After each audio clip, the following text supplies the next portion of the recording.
Hello mga lods, for today's video mga lods, so mag unboxing na sa order na ito mga lods, kanang graphic pencil mga lods.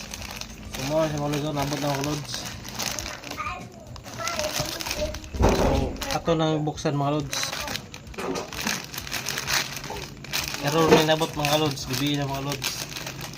Sinja kayo sa mata mga lods, okay? Lapad ba yung guminaw mga lods, ilantan yung mga lods.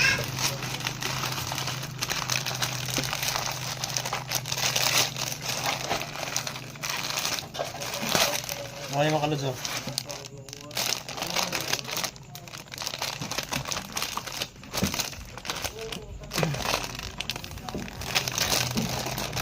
Bale, nag-order pala ako ito ng mga kalods na graphic pencil mga kalods dahil kulang ako sa gamit mga kalods, yung charcoal ko, yung mga kalods. So ito mga kalods, nag-order ako mga kalods. So ito po yung price mga kalods sa Shopee mga kalods.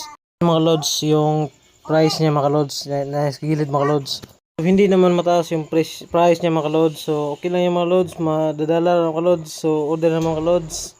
So yung mga baguhan ng mga lods na practice sa pagdodrawing mga lods. So ito yung gamitin nyo mga lods. So graphic charcoal pencil mga lods. So muna siya mga lods, oh. High quality niya mga lods. So order na mga lods. Unsa pa ihoton, let's go. Ano ba? Papel lang magyapon eh. So ito na mga lods, oh.